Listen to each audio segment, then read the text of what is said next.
அமைதியிலே நான் அமர்ந்திடவே ஆசிக்கிறேன்.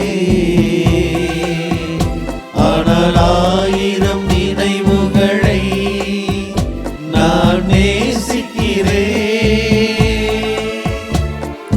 1000 குறைகள் என்னில் இருந்தாலும் ஆண்டவனே நீர் மட்டும் என்னோடு பேசிவிடு, என்னோடு பேசிவிடு. உம்மோடு பேச வந்தேன் இறைவா.